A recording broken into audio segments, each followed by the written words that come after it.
implikasi dari sikap MBS yang menolak hadis-hadis kecuali yang mutawatir, kan? Implikasinya bagaimana? Sudah barang tentu kita tidak bisa menduga-duga, ya. Tapi dari beberapa kiprah beliau sebagai pejabat, dan beliau ini sebagai pejabat sekarang ini sepertinya benar-benar sedang mendapatkan kewenangan besar sekali untuk menentukan banyak kebijakan, ya. Konon kabarnya belum pernah ada kejadian raja di KSA ini, Kingdom of Saudi Arabia, mengalami blow up tentang prince atau putra mahkota, ya, sebagaimana MBS ini belum pernah.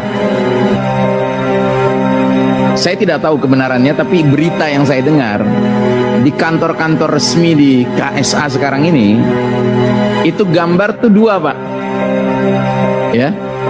Kalau di sini udah lama dua, ya, pres dan wapres kan gitu, ya kan? Nah sekarang ini baru pertama kali ini dalam sejarah KSA itu bukan hanya wajahnya raja yang dipasang, tapi juga putra mahkotanya, dalam hal ini MBS. Selama ini selalu raja saja yang dipasang, gitu.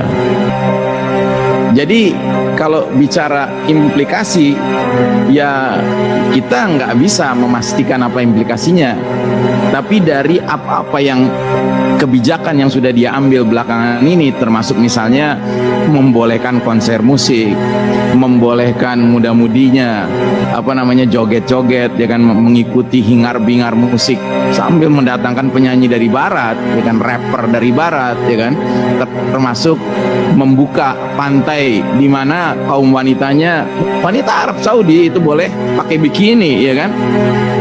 Ini kan sudah mencerminkan, ya, cara berpikir yang liberal, yang tidak terikat lagi dengan nilai-nilai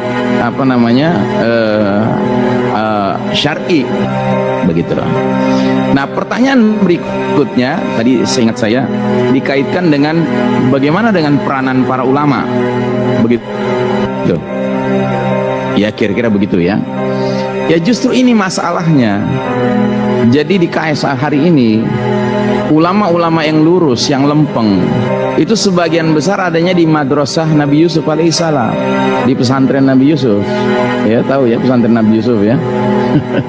Kan Nabi Yusuf kan nyantrinya kita tahu di mana kan, waktu kita baca kisah Yusuf alaihissalam. Dan itu hampir selalu begitu. Jadi setiap ada ulama yang lurus, yang bersuara menyampaikan kebenaran, an-nahyi 'anil munkar terutama, ya kan, itu segera menghilang dari peredaran.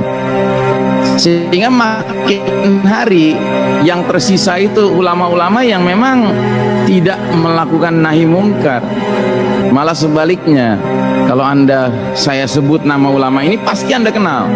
Nah, ulama ini pada bulan Juli 2020 kemarin di depan Ka'bah hari Jumat, khutbah Jumat, ya, dia mengatakan, salah satu cuplikan khutbahnya adalah sudah saatnya dipertimbangkan rekonsiliasi antara negara Arab Saudi dengan Israel, gitu. Dan begitu dia menyampaikan khutbah ini, ulama-ulama yang lurus langsung memberikan reaksi, menentang, ya kan. Dan begitu menentang, hilang mereka. Ya. Nah, inilah realitas yang sedang kita hadapi di negeri Haramain ini. Ya, ini realitas yang kita nggak boleh tutup mata dengan realitas itu. Ini realitas pahit, ya, al-waqi' al-marir, ya kan, realitas pahit ini yang sedang kita hadapi, ya kan. Tapi sebagian ulama yang peduli akhir zaman, ada juga yang beranggapan bahwa barangkali inilah cara Allah Ta'ala untuk menyegerakan datangnya the certified leader, pemimpin yang dapat sertifikasi dari Nabi, dari Allah Ta'ala, yaitu Al-Mahdi, ya. Al-Mahdi itu akan datang pada saat terjadi ikhtilaf, kekacauan, kan begitu bunyi hadisnya, yakunu ikhtilafun inda mauti khalifah, akan terjadi kekacauan saat matinya seorang pemimpin. Lalu laki-laki ini akan lari dari Madinah ke Mekah, ya, karena kacau situasi, ya. Nah, Wallahu a'lam bishawab. Ya, kita tidak tahu, yang pasti memang salah satu bagian penting dari kita mengamati alamatus sa'ah adalah mengamati perkembangan di Haramain. Itu penting sekali, ya. Bahkan selalu dikatakan setiap raja wafat kita harus pantau. Kalau wafatnya menyebabkan timbulnya political chaos, ya kan, kegoncangan politik, ya kan, itu potensial mungkin jadwal Al-Mahdi muncul sudah dekat. Seperti kemarin wafatnya Raja Abdullah digantikan oleh Raja Salman, itu sampai ada pembahasan khusus di salah satu media mainstream, ya kan, ini kira-kira bagaimana nih wafat Abdullah, ya kan, penggantinya siapa, ya kan. Ternyata smooth sekali, mulus sekali pergantian dari Abdullah ke Salman, sehingga belum jadwalnya begitu, ya kan. Tapi nggak tahu kalau Allah takdirkan Raja Salman yang wafat, ya kan.